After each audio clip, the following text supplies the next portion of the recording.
Olá, meu amigo, minha amiga, sejam bem-vindos ao nosso Portal do José, iniciando o nosso encontro neste começo de domingo, que eu desejo, antes de mais nada, que seja ótimo para você e certamente será, como eu sei que o seu sábado também foi.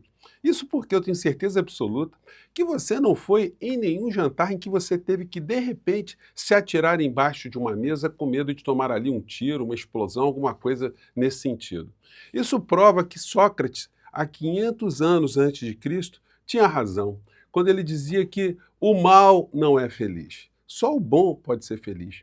Gente, alguém que carrega o mal dentro de si, o tempo todo está ressabiado com as pessoas que estão ao seu redor, porque ele projeta no outro aquilo que ele pensa, aquilo que ele faz. Se ele é capaz de matar uma pessoa, trair uma pessoa, fazer uma deslealdade, roubar, assaltar, fazer alguma coisa assim, ele pensa que todo mundo que está no seu redor pode fazer a mesma coisa, porque ele parte da sua essência para projetar nos outros aquilo que pode acontecer com ele. Portanto, imagine só, o Trump está sofrendo atentados não de grupos de fora do país, não de entidades, de drones, de países estrangeiros, de seitas, não. Ele está sofrendo ataques de pessoas de dentro do seu próprio país, que estão vendo aquilo que ele está fazendo contra o povo americano e contra a humanidade de um modo em geral, né? Hoje, por exemplo, todos os jornais estão comentando isso, jornais impressos, eu vou comentar com vocês todos eles mais tarde, mas agora eu vou me ater apenas a alguns aqui. O estado de São Paulo. O que se sabe sobre tiroteio em jantar de gala com Trump em Washington? Suspeito foi detido portando várias facas, espingardas e pistola.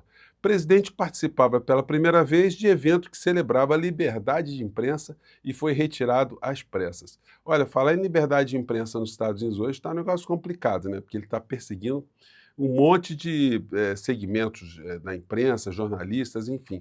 E o que se viu foi isso aqui, né? Deixa eu ver se dá para colocar a cena aqui. Vamos lá, ele estava ali, de repente tiros ao fundo, né? E aí começa o banzé total, né? As pessoas já começam a ficar, ó, já começam a ficar desesperadas, neuróticas, e tocando, a orquestrinha tocando, né, no fundo. As seguranças correndo e as pessoas param de comer, atiradores por todos os lados. Aí começa a ter um silêncio, né, todo mundo quieto. E todo mundo debaixo da mesa, sem saber o que poderia vir, vendo atiradores por todos os lados. E o Trump deitado lá, né? Com os seguranças em cima dele ali, enfim. O engraçado é o seguinte, as mulheres dos presentes ali, o secretário de guerra, né? Os seguranças protegeram o secretário, mas a mulher dele que se lasca, né? A mulher dele poderia ter sido morta ali à vontade, que não tinha problema nenhum. Então, gente, esse tipo de situação, ela mostra como a sociedade norte-americana está adoentada e extremamente adoentada. Se uma figura consegue romper alguns bloqueios de segurança para se jogar quase numa missão que ele sabe que ele poderia ser morto, né? O cara chega a esse nível. Olha, vocês imaginem o que está acontecendo, o caldeirão que está acontecendo nos Estados Unidos, né? O presidente Lula, logo que soube do caso, postou uma solidariedade a Trump. Escreveu Lula: minha solidariedade ao presidente Donald Trump, à primeira-dama Melania Trump e todos os presentes no jantar com correspondentes em Washington. O Brasil repudia veementemente o ataque de ontem à noite. A violência política é uma afronta aos valores democráticos que todos devemos proteger. Então, é o que tem que fazer o chefe de Estado que preserva a civilização, a civilidade, a democracia, né, o respeito à vontade do povo quando elege um governante, que não pode ser retirado por violências desse tipo. Então, é uma atitude coerente do presidente Lula e a gente espera que o Trump, né, reconheça isso, né, os valores democráticos que praticamos aqui no nosso país. Bom, o clã Bolsonaro, o Dudu Bananinha até agora não soube, né? Não publicou nada, ele que é um puxa-saco voraz, né, de Trump, a gente não viu publicação, mas ele deve publicar logo mais. E o Flávio Rachadinha publicou, mas com outro contexto. Coloco nas minhas orações o presidente Donald Trump e a primeira-dama Melania Trump e todos que estiveram no jantar em Washington. Aí vocês conseguem imaginar o Flávio Bolsonaro ajoelhado e orando a Deus: ó Senhor, proteja Donald Trump, a senhora primeira-dama Melania Trump e todos que estiveram no jantar ontem em Washington. Proteger como? Já passou, Flávio, né? Oração aí, oração retardada, né? Veio com retardo aí, enfim. Que Deus nos proteja desse tipo de violência lá ou aqui. Tentar tirar a vida de quem pensa diferente usando balas ou facas não cabe numa democracia. Sempre, né, fazendo algum tipo de conexão com o atentado que o pai sofrera lá do Adélio. Agora, esse tipo de empatia, de preocupação com a vida do outro, só vale em alguns casos muito específicos para o clã Bolsonaro, porque eles gostam mesmo é disso aqui, ó, de ver CPFs cancelados. Aí eles vibram, né? Já foram nesses programas de rataria, de exposição de violência, de exploração do caos urbano, né, da violência, enfim, colocam comemorando a morte de suspeitos ou de bandidos ou de criminosos, enfim, comemorando o extermínio. Aí vale, né? Aí não tem oração nenhuma, não tem nenhum tipo de preocupação para saber se a pessoa estava certa ou estava errada. O extermínio ali vale para essa gente, né? Para vocês verem só a incoerência. Bom, aí entrando em outros assuntos aqui, isso aí certamente, essa coisa do Trump vai dar fantástico hoje, vamos fazer uma matéria grande sobre isso, vamos fazer abordagens, entrevistas nas ruas, vai ser o ó do Borogodó, né? Vai ser o, enfim, o acontecimento, mas transversamente vai provocar essas reflexões, né? O que está acontecendo lá que toda hora tem alguém querendo matar o Trump, né? Enfim. A H&M abre a primeira loja no Rio com funcionários em escala 5x2 e o desafio de tornar a marca mais conhecida. Eu comentei isso com vocês ontem. O que acontece no jornalão O Globo de hoje, no domingão? O Jornal o Globo, a gente tem que começar a dizer, aliás, não só o Jornal o Globo, né? Os outros jornais no Brasil inteiro. Jornal Escravocrata 1. O que o Jornal o Globo, o Jornal Escravocrata 1, escreveu hoje no seu editorial? Logo saiu essa matéria ontem, eles vêm com essa aqui, ó. Atacando a PEC, que terminaria com o fim da jornada 6x1. E aí o discurso é, PECs da escala 6x1 não passam de oportunismo.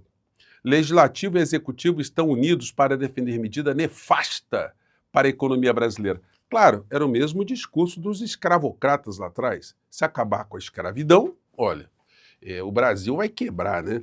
Tem um trecho aqui no editorial deles que é muito curioso, né? Eles dizem aqui, usar como argumento a redução da jornada em outros países é outra falácia.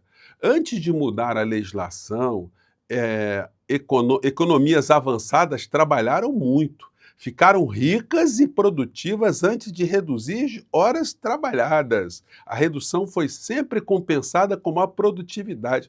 Olha só que interessante. Então, pela cabeça aqui dos escravocratas do Globo, aliás, gente, esses jornais, eles não são veículos de informação, eles são veículos de doutrinação, de ativismo político e ativismo econômico. A gente nunca pode perder de vista isso. Eles defendem uma classe social que não é a minha e não é a sua, não é a nossa. Não é quem está aqui embaixo, não, fazendo o Brasil de verdade. É quem está lá em cima, vivendo sempre às custas de benefícios do Estado, né? Eles combatem o Estado, mas o Estado que não está servindo a eles, porque o Estado que serve a eles, esse eles querem, né? Querem se apropriar da energia, da água, do saneamento básico, das tarifas públicas. Eles querem tudo para eles, nada para ser distribuído para o povo de um modo em geral, né? Então, esse tipo de editorial é editorial de um ativismo absurdo, porque a mesma lógica tinha na época da escravidão, né? Olha, não dá para liberar a escravidão, porque primeiro nós temos que ficar ricos. Primeiro vamos gerar riqueza, depois que tivermos bem ricos, que tivermos a produtividade lá em cima, aí a gente começa a acabar com a escravidão. É o mesmo raciocínio, gente, só está passando de bastão de geração a geração. Essa gente que está no topo, na elite econômica aqui do nosso país e outras partes do mundo, eles têm essa alma escravocrata. Só que eles não confessam, né? De vez em quando sai um editorial como esse aí. Bom, Estados Unidos podem impor tarifácio de 30% sobre produtos brasileiros. Olha, se isso acontecer, vai dar um quiprocó aqui no Brasil muito grande. Essa extrema-direita, como é que eles vão fazer? Vão botar o bonezinho do Trump de novo? Se o Trump fizer isso, eu acho que não vai ser muito bom para a extrema-direita, não. E essa repercussão está se dando em função de uma apuração do Lorival Santana, ontem na CNN. Ele foi questionado nesse contexto aqui, eu quero compartilhar com vocês. Vamos lá. Lorival Santana de volta com a gente para trazer uma informação que os Estados Unidos publicaram ontem no Dia da Terra. Os americanos divulgaram uma investigação sobre práticas comerciais que causam danos ao meio ambiente. E essa publicação cita diretamente o Brasil, entre outros países. E o Lorival tem apurado exatamente sobre essas investigações. O que os Estados Unidos estão preparando contra o Brasil, Lorival? Bem, de acordo com a minha apuração, já está mais ou menos definido que pode ficar em torno de 30% o tarifaço que os Estados Unidos devem aplicar sobre os produtos brasileiros, e colocando as exceções que foram colocadas no ano passado já, porque são os produtos que causam inflação nos Estados Unidos, os produtos brasileiros, como café, a carne, sobretudo a carne bovina, o suco de laranja e outros produtos também. Mas, Então, quer dizer, o que gera inflação lá dentro, né, para a sociedade, ele daria um alívio, mas continuaria a taxar outros setores aqui no Brasil.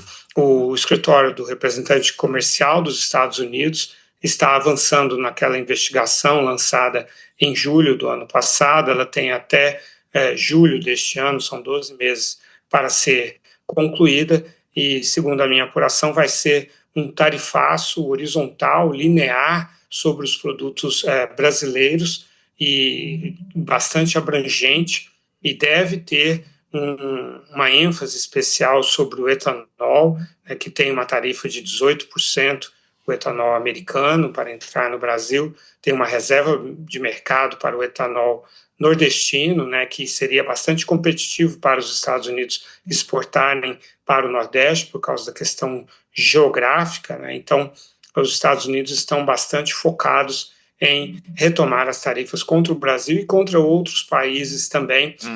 O Trump sofreu um revés na Justiça, na Corte Suprema, na aplicação da Lei de Poderes Econômicos de Emergência Internacional, que foi considerado inconstitucional para apoiar aquele tarifaço que ele havia feito contra o Brasil e outros países. Então, o escritório do representante comercial vem meticulosamente trabalhando nisso para não ter nenhum revés jurídico e poder aplicar essas tarifas. Bom, e aí ao longo da matéria, para não ficar muito longo, né, vou dar uma enxugada aqui, eles estão querendo atacar o Pix aqui no Brasil, que o Pix mexeria com...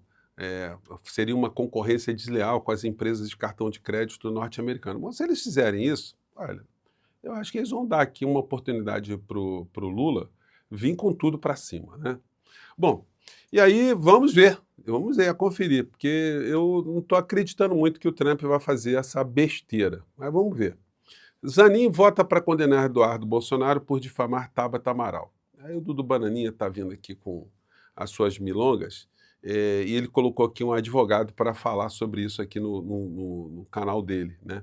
E aí mais tarde eu vou comentar com vocês aqui como é que está esse mundo bolsonarista no meio jurídico, porque eles estão se convertendo em pigmeus mentais jurídicos. É um negócio impressionante. Eu fico com pena hoje dos estudantes de direito e dos professores. Os professores terem que ensinar aquilo que está na legislação, aquilo que é o direito positivo, aquilo que está posto, e esse direito da terra plana que essas pessoas ficam jogando por todos os lados. Olha, gente, bolsonarista hoje, estudante de direito, não passa em nenhum concurso, porque se eles beberem nessas fontes aí, olha, na prova objetiva, é o desastre total. Ou então eles têm que estudar o que é o correto, passar na prova e depois entrar para o mundo da terra plana, né?